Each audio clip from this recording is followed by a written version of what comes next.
Okay, so here we are, our last installment of the Classico portfolio for French wines. And we're going to finish up with Bordeaux, very important wine growing area, it's almost iconic, right? Bordeaux, it's become its own entity.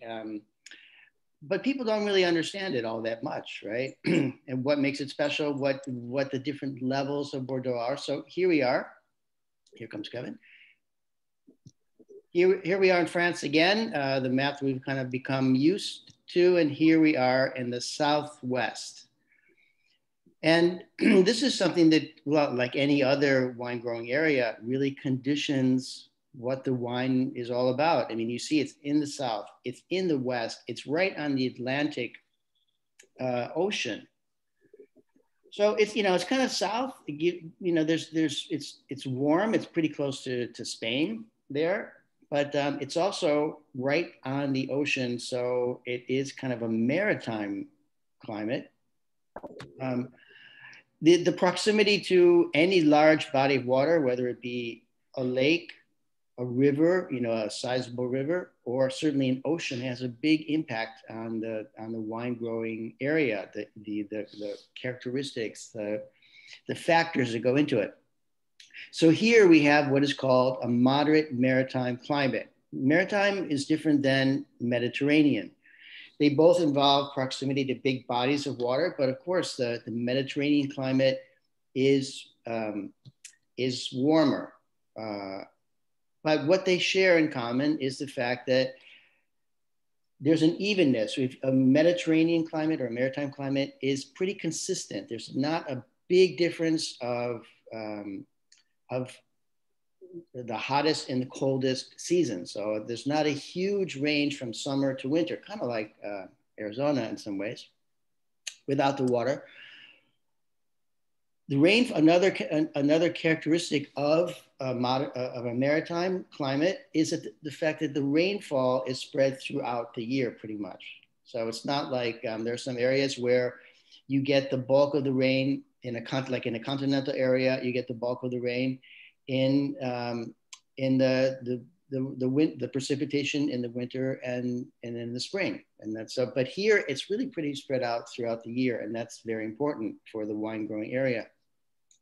One of the things that really makes Bordeaux special, that really defines it as a wine growing area, is the fact that it kind of ends or begins, depending on how we're looking at it, in an estuary. So this is where estuary is a place where rivers usually meet the ocean and they drain into the ocean. So here we are up in it says R, but it's really an estuary, the Gironde estuary. It's also the name of a department in the area. And this is sort of a big opening. It's where a river, or in this case, a confluence of two rivers sort of drain into the sea. And it has very particular characteristics. Now, the two rivers, so here's the Gironde estuary. You go down here, there are two rivers that really combine in the Bordeaux area. The Dordogne River, which is a very long river, and also the Garonne River to the south. So you have these two rivers. And this is one of the things that really defines and distinguishes the Bordeaux area, is you have these, the big estuary on the Atlantic Ocean, and then the two rivers that feed into this estuary, the Dordogne and the Garonne. And this is where you hear talking about Bordeaux, the right bank and the left bank. We'll talk a little bit about what the implications of that, what the impact of that is. What does that mean? What distinguishes them? But what defines them in a topographical way is, like, if you see the right bank is to the right of the Dordogne River. The left bank is to the left of the other river, the Garonne. And so that's really where it comes from. And you remember that these two rivers, the water is flowing towards the ocean. So that's how you always determine what is the right bank, what is the left bank. It's the direction of the flow of a river. So you have the right bank on the top because it's on the right side of the river. And the left bank on the lower side because it's on the left side of the Garonne River. In between that, you have what they call the entre-deux-mers.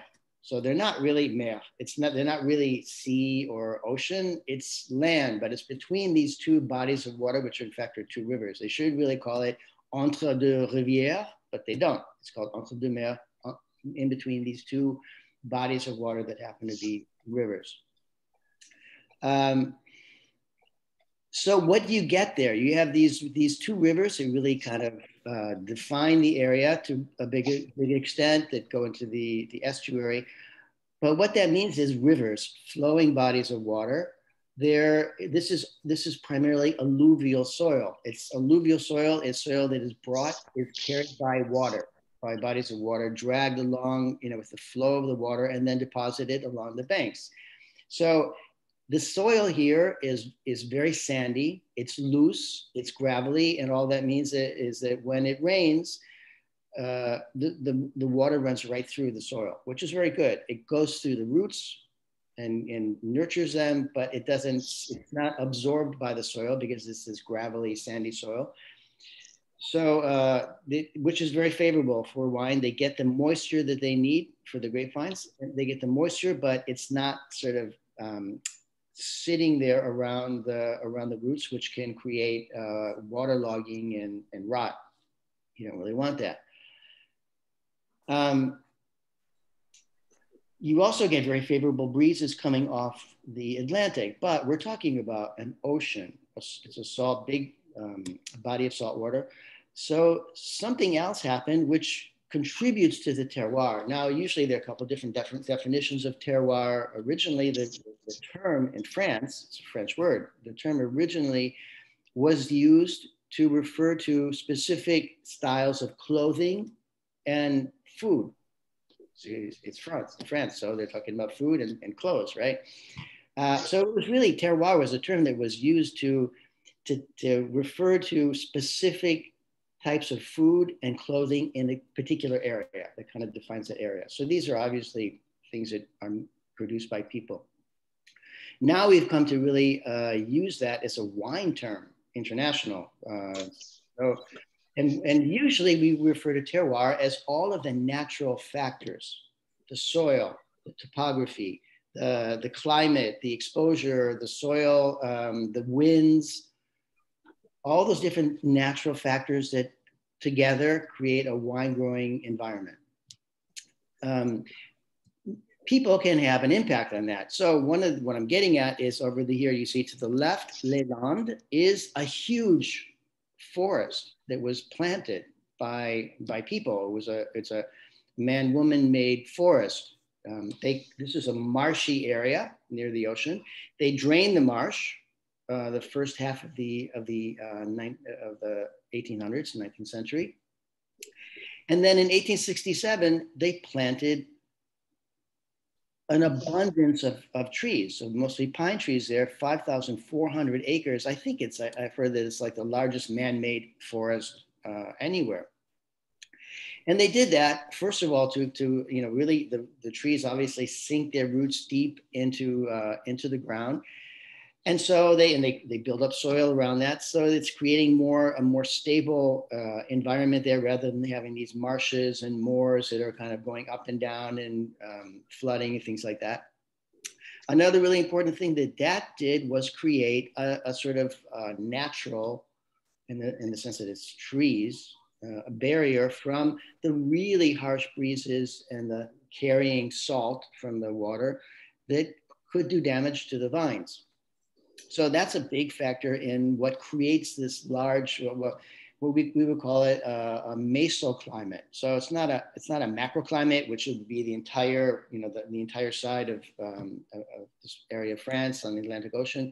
This is a specific area, but it's not a microclimate. It's a mesoclimate that has its own set of climatic and topographic factors that create a terroir. And so this man-made forest that's been there now for almost close to 200 years has a big impact on that. It creates a sort of barrier from the harsher elements coming off of the ocean, which overall helps to really create a more stable, temperate growing area, which is the most important thing. So here's another map. It's a very complicated area. You can see there's a lot of subzones, and some of them are natural, some of them are bureaucratic.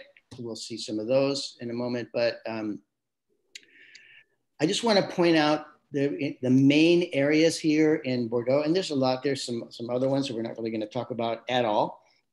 But the first one up here is the Medoc. These are kind of subzones within the area of Bordeaux.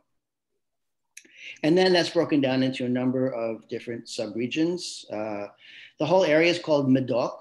There is a regular Medoc up here, just that light kind of lavender color. And then there's the Haute Medoc, which is the darker one here, these different, kind of darker lavender areas. And then within that, there are sort of village appellations: Saint-Estèphe, Pauillac, Saint-Julien, Margaux.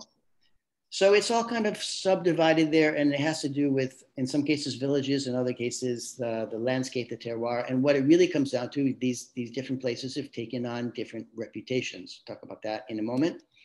Down here, we're not really going to talk about Grave because it's not in the book, but it's in the portfolio, but it's an important area to know. This is on the left bank.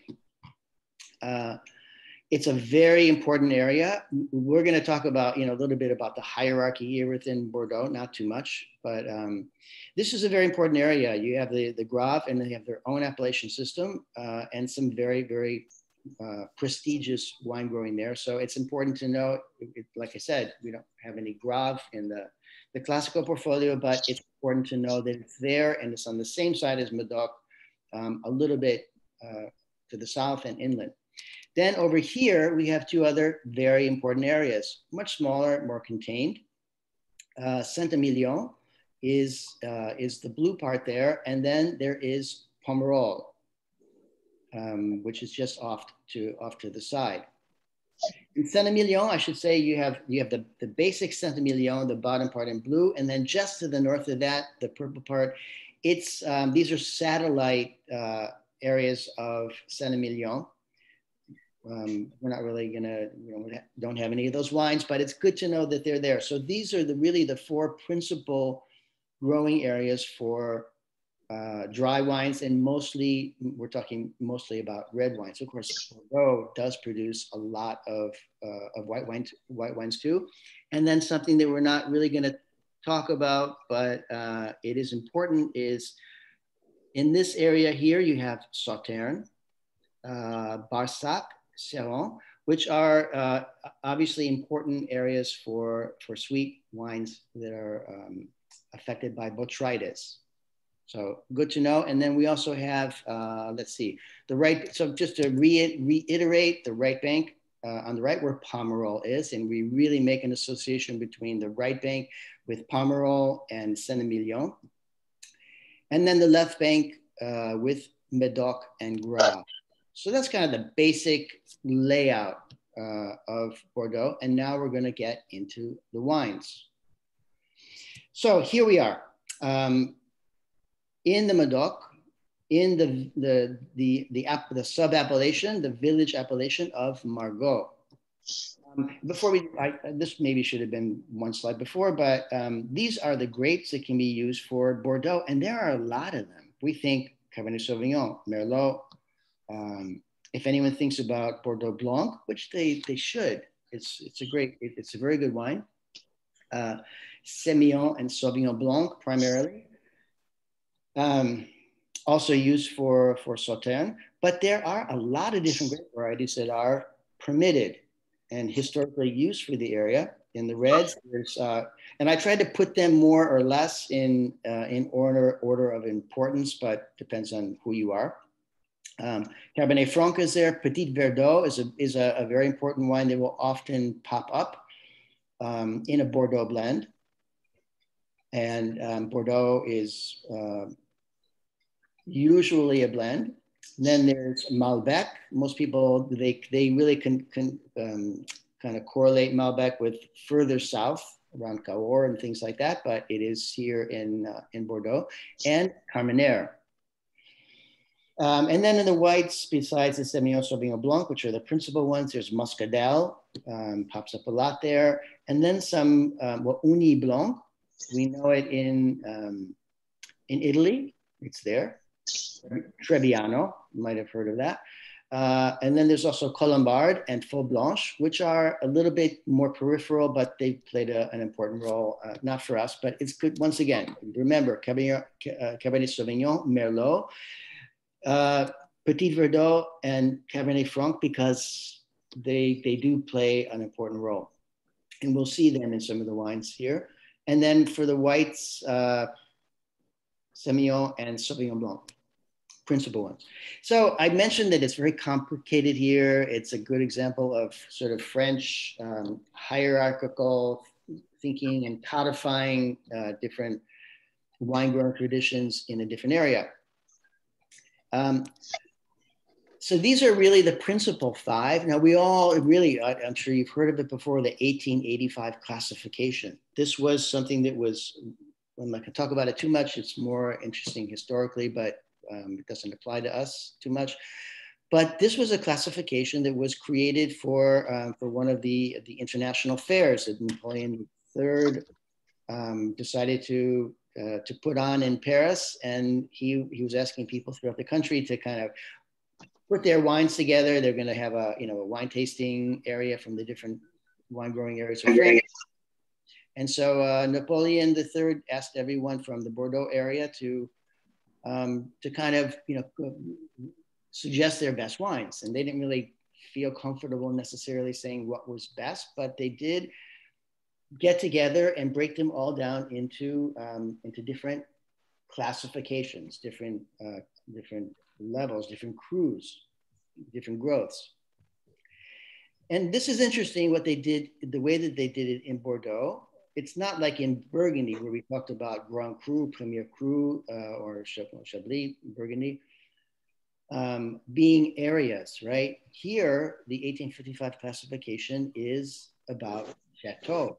It's really about the specific wineries within the area that are rated, and there are 5 different growths or classes, categories, from Premier Cru down to Premier, Deuxième, Troisième, Quatrième, and Cinquième.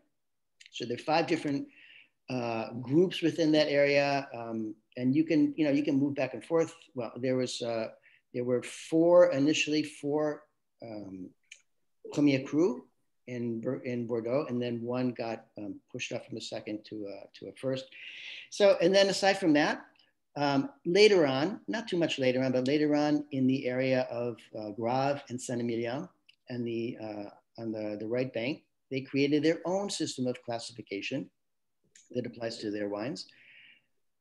And then there are 2 others that are a little bit, they're kind of like for the other people that don't really hit up on the top, the most prestigious wines.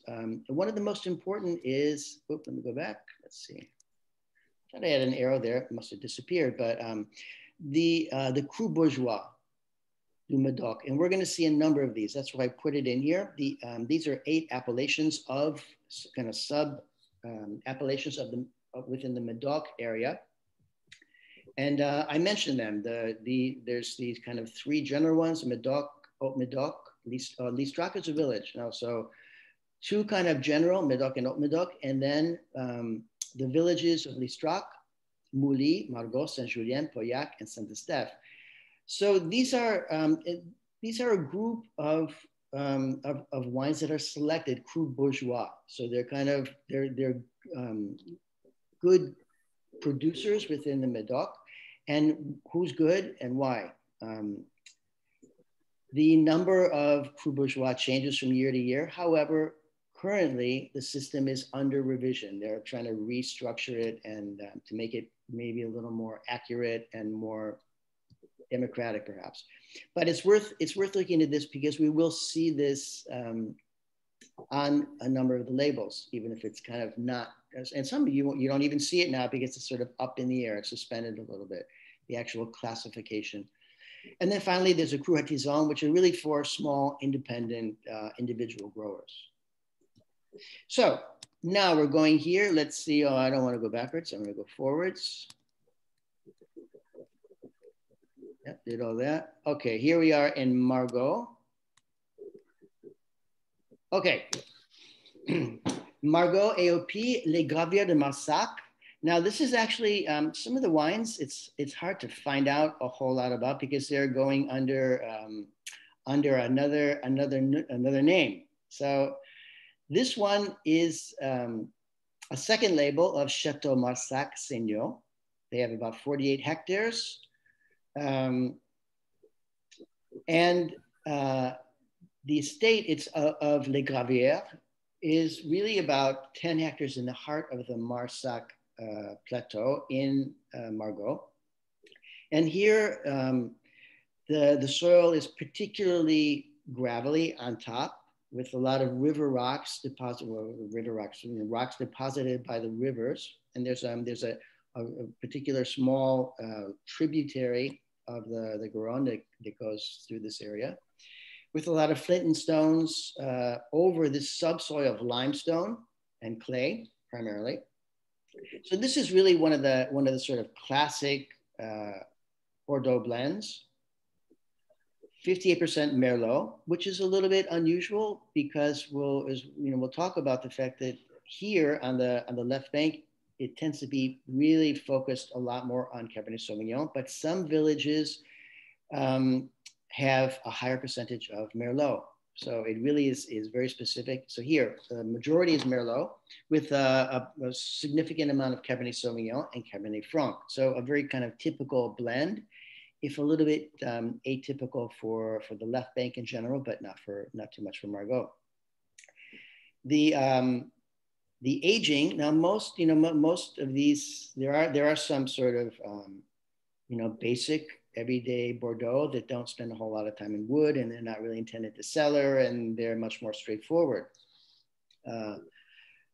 But typically, a good to fine Bordeaux will spend some time aging in wood, and it's typically oak. And here they use small barrels, barrique. 225 liters is typical for this area. There are different sizes of barrique, but this is a barrique really used in Bordeaux. And as we mentioned, so this is one of the Margaux AOP, consists of 5 communes. You mentioned that, and Margaux has an unusually, as I mentioned, an unusually high proportion of Merlot for the left bank. Usually, as I said, it's more focused on Cabernet Sauvignon. Okay, now I should go back a second. So here, it's kind of irritating. I should have taken out the animation for the right bank. They're going to keep popping up all the time. Here we are in another village of the Médoc, the Saint-Estèphe. It's one of the first village appellations after going into the Médoc area when it's broken down into the village sections. I couldn't find out too much about this winery other than what you already have in your on your site. This is Saint-Estèphe. So these are village appellations within Bordeaux, and they don't really need to say Bordeaux on it. You know that. This one is these are Cru Bourgeois. Let's see. No, just want to go back and see. No, it doesn't say anything there either. But we will. I think we will see a label or two perhaps with the Cru Bourgeois on it. Village of Saint-Estèphe, and here you see 55% Cabernet Sauvignon, 35% Merlot, and 10% Cabernet Franc. So once again, a very typical blend for Bordeaux. Now we're going on to the other side, into the area of Pomerol, and this is a very prestigious area. There are some excellent producers there, like Chateau Petrus and things like that, who really are focused on Merlot. This is Chateau Marcadis, 2016. They have about 20 hectares in La Lande de Pomerol. And now see that this is The Lalande de Pomerol is the part at the top of that, and Pomerol is the larger part. I'm sorry, the Lalande de Pomerol is the red part down here. It's hard to see that, and then the larger part is Pomerol. Here too, the soil is sandy and gravelly. Here we have older vines, 60-year-old vines, and it's 100% Merlot. And this is one of the things that really distinguishes the difference between the right bank and the left bank. When you're talking about the right bank, you're talking primarily about Merlot. The soil is a little, I mean, it's loose and gravelly, but it has more clay. It's a little bit denser. The wines tend to be a little rounder, and that is accentuated by the fact that the emphasis here is on Merlot. Darker grape variety, a little bit more sort of muted. The acidity is there, but it's a little subtler and really encased in this sort of rounder, denser kind of package, which is really from the grape itself. It's a little fleshier than many Cabernet Sauvignons. Whereas on the left bank, it's really more focused on Cabernet Sauvignon with its structure, its tannin, its acidity, its sort of edginess. The wines there are a little bit more chiseled, you could say, kind of focused and sharp, not sharp, but more defined boundaries, a more taut structure. Whereas a lot of the wines from the Pomerol, because of the Merlot grape and because of the soil, the soil makeup, have a little bit more roundness and fleshiness to them. Let's put it that way. Now here is a Saint-Emilion Grand Cru. This is their classification in Saint-Emilion. So this is an old winery that was originally part of a Benedictine monastery. It was acquired by this sort of holding, well, it's not a holding company, it's a group, Les Grands Chais de France, who acquire, they put together a portfolio of wineries that they then oversee and manage and promote. This one has 33 hectares of vine, which is made up of 26 different individual parcels, or lieux-dits. Remember that term? Now here, this is sort of on it's kind of interesting. It's on a sort of limestone plateau. So it has this kind of dense, calcareous subsoil with Castillon clay on top. And Castillon is just a village nearby. It's one of the Côte de Bordeaux appellations, Castillon. So it's a type of clay, but the clay really gives this wine this sort of softness and roundness and body and concentration. 40-year-old wines on average. They do hand harvesting. We'll see some other vineyards, some other wineries that are using mechanical harvesting. What does that mean? What's the difference? Well, we talked about maybe some positive advantages of machine harvesting last time when we were talking about a biodynamic vineyard, and somebody pointed out it seemed to be like kind of a controversy or a sort of, kind of interesting that a biodynamic winery would use mechanical harvesting. And I sort of agree with that. There are some advantages to using mechanical harvesting. You can, if you have the machines, you can go out and harvest exactly when you need to without trying to assemble a picking group. And, that can be difficult, especially during harvest time. It's hard to line people up, and you don't want to have them lined up before it's really time to pick. So it can help you get the ideal picking time. And then once you decide to pick, it happens very quickly. There are a lot of things that are not quite so good about it. The machine does not discriminate. They shake the vines and whatever comes off, comes off. And if it's a big winery and they're making a high volume, they might have an optical sort of sorter that can be programmed to eliminate grapes that don't meet the criteria that is set by the producer. But these are then going to be very big wineries that have that kind of very expensive technology. So it's a mixed bag, and there are many ways that you can mitigate that in the winery by by adding some of this, or there are things that you can do to kind of help fix or improve wine. When you're doing hand harvesting, it means that people are going through the vineyard and selecting the grapes that are going to be picked, and if they see some that are rotten, they clip them off. If they see some that are underripe, they might not harvest them. They would leave them on the vine. So they can make a pre-selection in the vineyard. So there are some advantages to it. Now this one, you see a long maceration period. You know, the maceration is when the grapes are destemmed in the winery. They are allowed to sit in contact with they become kind of crushed, and so the grapes, the skin, the seeds, the flesh is in contact with the juice that comes out of it in the fermentation vat. And you can, I think we talked about adding whole clusters to that one of the past sessions, which then creates a whole different type of maceration and fermentation, because the whole cluster grapes that are submerged in this liquid with grape pomace and things like that undergo a special kind of fermentation inside each individual grape.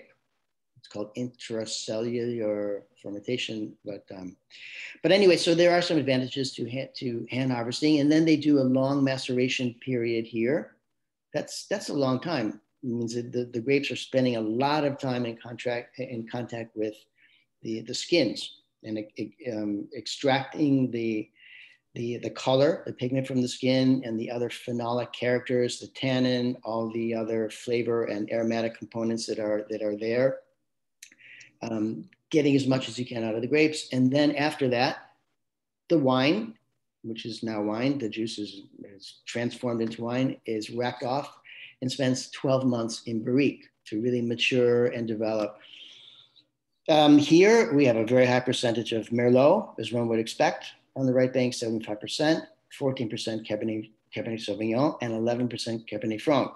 So here, you're seeing a little bit more presence of Cabernet Franc than we've seen before. Some of you may be familiar with the name Michel Rolland, who is, he's one of these kind of globetrotting, supervising enologists, winemakers. I think he was featured in a movie, Mogolino, and probably some other ones too. It's a little bit controversial, but he certainly has a style of winemaking, and he's been supervising the winemaking here since 2009. Now, this is a Bordeaux Rouge. So this is basic Bordeaux. That's the appellation. It could be Bordeaux Rouge, Bordeaux Blanc, AOP. This is the winery is Chateau Fontfroid, which means like a deep, cold well. And this is in the Gironde department, and it's in, I believe they're located in the Entre deux Mers, so in between the two rivers here. It's an old winery, and it's been in the Lamotte family, I should say the whole name, Dutillé de Lamotte, since 1676, and the cellar itself dates to 1777. So they've been around for a long time. The most recent Dutillé de Lamotte to oversee the winery is named Hugh, we would say in English.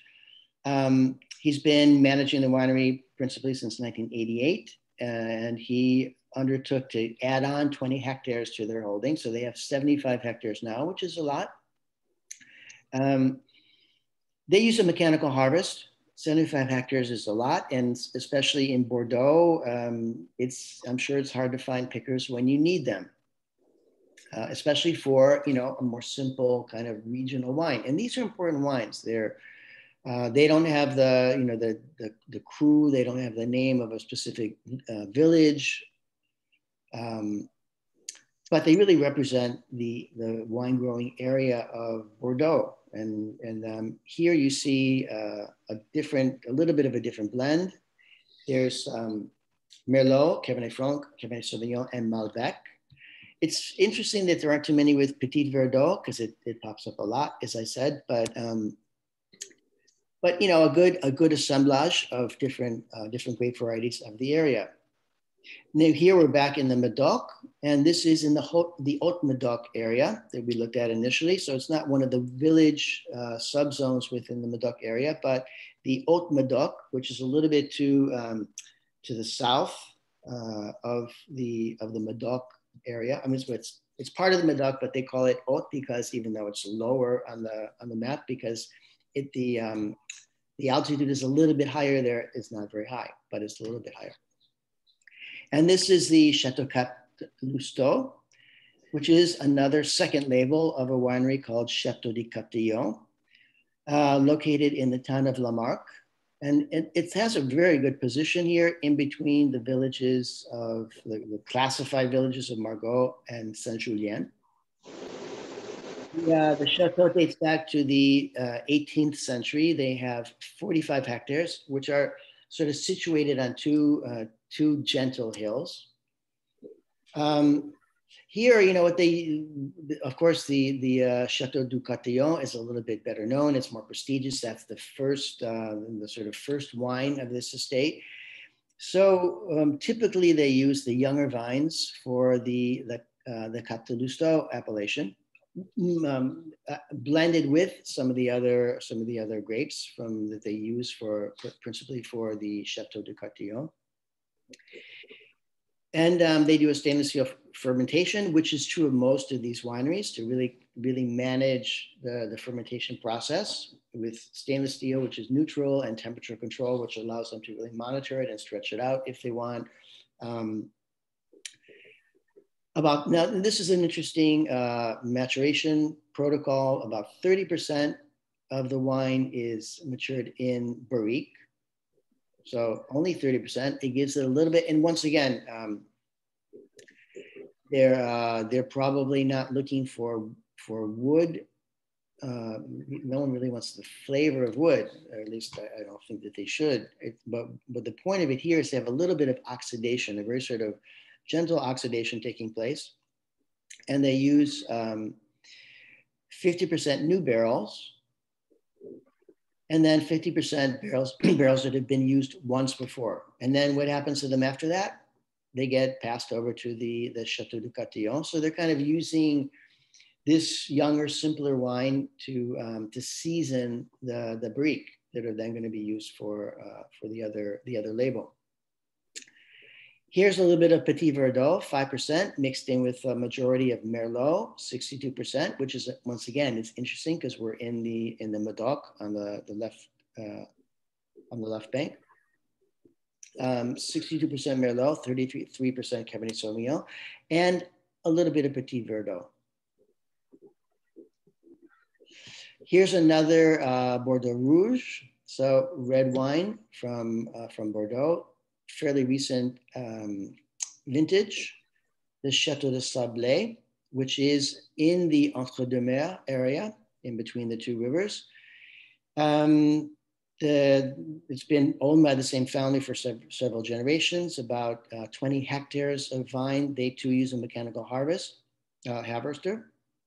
and an even 50% Cabernet Sauvignon and 50% Merlot. Stainless steel vinification, so it's very clean. It's meant to show not a whole lot of finesse, perhaps, but the grape varieties themselves and the wine growing area of Bordeaux. And here we're right in between between the left bank and the right bank in the Entre-deux-Mers area, which is a little bit different. Here, you know, most of the in these other areas of Saint-Emilion, the Pomerol is definitely on the right bank. The Medoc and the Grave definitely on the left bank. And here we're in the middle of those. So it's kind of in between these two different tendencies. And you can see that in the sort of split between Cabernet Sauvignon and Merlot. One more, and it was hard to find out a whole lot about this wine. The Cave de Landira This is a town, is a winery located in the town of Landera, and it's not. I wasn't able to really figure out um, who they are and what they do. My sense is that it's probably a place that um, takes care of, say, the Prix de Mousse for sparkling wines and other sorts of things. They're sort of a facilitator for some wineries if they have grapes and they want to turn it into sparkling wine. I'm not really sure. Maybe Dario knows a little bit more, but so the winery is there. It's in this on the left bank towards the south near the town of Sauternes. I found it on the map. I got the address, their telephone number if anyone wants. But interesting wine, sparkling wine, a blend of Uni Blanc and Colombard, two grape varieties that are very much permitted for Champagne. I'm sorry, not Champagne, for white Bordeaux that you don't really see too much, and you don't usually see them playing a sort of, kind of key role the way that they are here. Uni Blanc is Trebbiano, as I mentioned, so it has really, really pronounced acidity, which is great for sparkling wines. But I'm not really sure exactly where the grapes come from and how the second fermentation takes place. I suspect it's probably in a tank, but I'm not sure what it's. I think it's a brut, of course, so 0 to 12 grams of residual sugar, but we're not sure exactly how much. So maybe you guys have more information on that than I was able to get. So that's what we have so far for Bordeaux. And any questions, comments? I have one. Yes. You said in Medoc that the soil or the terroir is a little different from Medoc to Haute Medoc. What is the difference? What would the difference be because of the higher elevation in Haute Medoc? I think the soil is probably pretty much the same.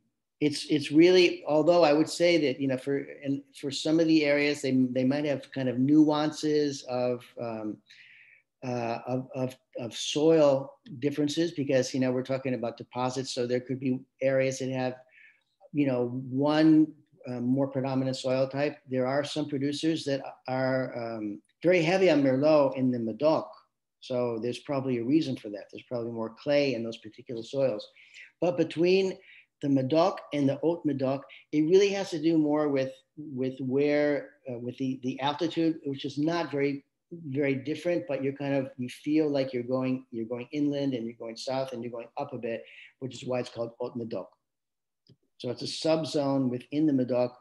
It's still a territorial distinction. So it's not about a village per se, which, in France, they really tend to focus on the village appellations and then where you fall within that and what your particular vineyards are. But really the big difference between Medoc and Haute Medoc is just its position. It's where it lies within the Medoc. Thank you. I appreciate it. Probably very similar soil, just a different position. Thank you. Sure. Anybody else has any question? I have one question. Yes, Greg.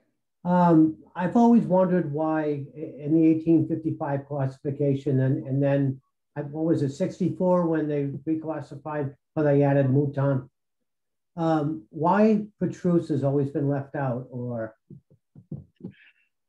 I think why Pomerol? I should say why Pomerol in general has been left out. Well, because it's a different world. Right. I mean, it's so the 1855 classification, almost all of the producers happen to be in the Medoc, and that's because at that point in time, the people who were making these recommendations for which wineries to include in this fair, that's what it all comes down to. Who do we suggest including in this wine show? It all comes down to who was very popular and prestigious in terms of producing wines at the time. And that's why these other areas went and made their own classifications. I mean, it is really interesting that the 1855 classification would really still hold its veracity today. And then the deuxième classification and the deuxième growth and all that. There was really only one change that was made to that, which was adding Baron Rothschild onto. They already had Mouton Rothschild, or the other way around, and so he advocated for a long time to get that in from a deuxième cru to a premier cru. That's really the only significant change that has taken place there. The other classification systems came up later because Grave is a very good area. There's some excellent producers there that were left out of. There's only one producer from the Grave that is included in the 1855 classification. Right. So they needed to make their own classifications. And it's interesting that the Cru Bourgeois classification that I mentioned, that a lot of the wines that you actually see are within this classification. It's kind of a selection, a recognition of wineries that are significant. That changes all the time. Well, now, like I said, it's being suspended. They're going to revise the whole structure of it. But they would always choose on an annual or biannual basis who was actually going to be in and who was not. So it was much more flexible and much more kind of current on what people were doing. So there's a little bit more ebb and flow, but the others are sort of very, and then the Cru des Artisans was made to kind of accommodate small kind of individual producers. So they all have their own kind of criteria. And the 1855 one, I mean, it doesn't take anything away from Chateau Petrus or some of the other great wineries there in other areas. It's just not part of the Medoc, which is really what was the main focus at that point. Right. Yeah. Thank you. You're welcome.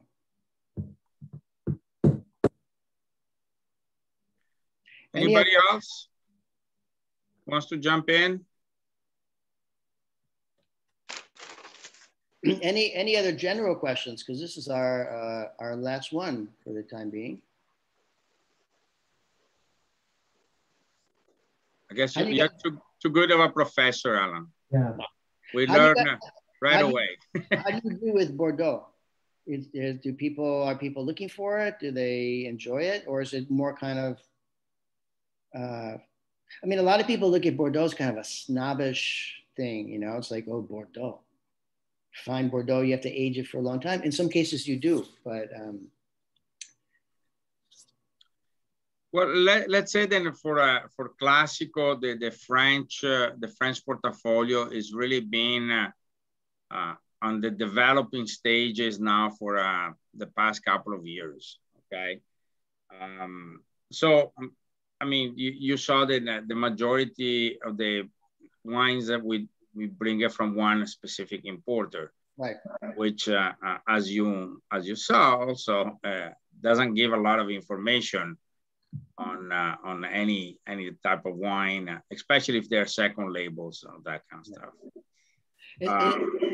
Also, it seems, you know, this is just the way that they seem to operate, but almost none of those wineries have a website.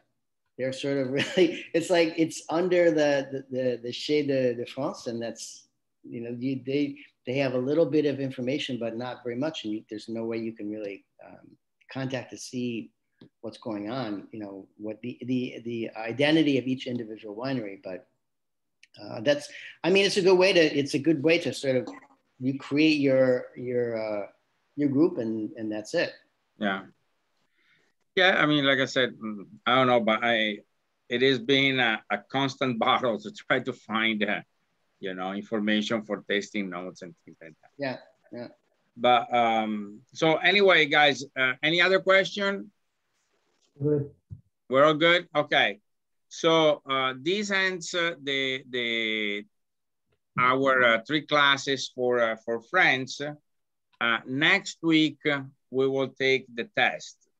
So Alan is not going to be available. You'll send me the text and I'll send it out and then I guess we'll email it. You'll email it back to me, and we'll take a look at it. And then after that, we'll give out all the slides for the 3 classes. And also, I don't know, Alan, if you have them still available, the one for Italy, that would be even good too. Nothing, as always, I just want to thank Alan. You know, it was very opening for me because, I mean, now I understand a little more about French wine. As you can imagine, I've always been kind of against, but no, I'm recognizing that for sure those guys know, they know what they're doing. Okay, so thank you very much. Like I said, these especially this lesson, the Bordeaux and I mean, all of them gave me a better idea and understanding on where they are and the importance of the different regions at the different grade. So I'm very thankful for that. And again, if nobody has any other question, we'll just say goodbye to Alan. And thank you. Thank you, Alan. Guys, we'll do this again on next Friday with the test. Don't sweat the test. I mean, it's all of this is just a tool for you to like know a little bit and have a better understanding of the wines and how they.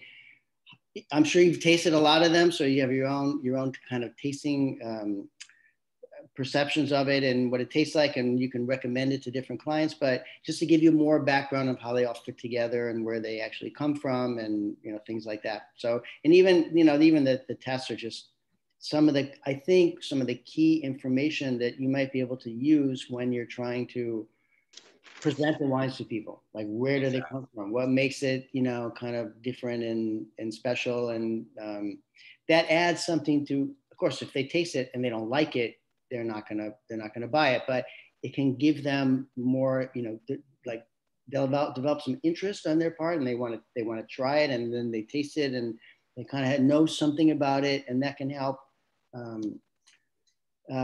I don't want to say, convince them, but it can add to their decision to take it on or not. But it's good to have. It's good to have those tools, selling tools. So Alan, so we took care of the Italian side, we took care of the French side.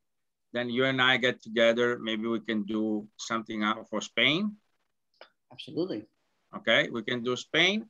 And then maybe we can look to group everything else, like, the lesser region that we represent, like, I don't know, Argentina, Germany, New Zealand, maybe we can do a set, classes and touch up on those.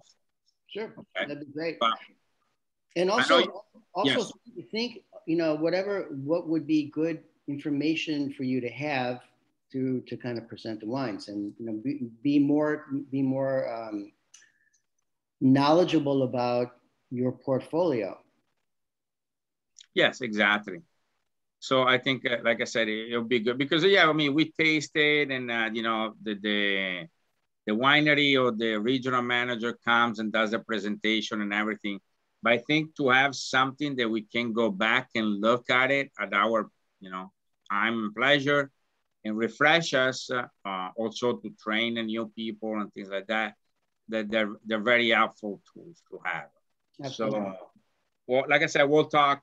We'll talk together. I know you're getting to a period that you're going to be very busy. So at least until next week. Okay. So then we'll plan around. Okay. Excellent. Last call. Anybody has a question? No? Yes? Okay. We're all good. Thank you, Alan. Thank you very much. Ciao. Ciao. Bye-bye. Bye-bye. Ciao, ciao. Au revoir.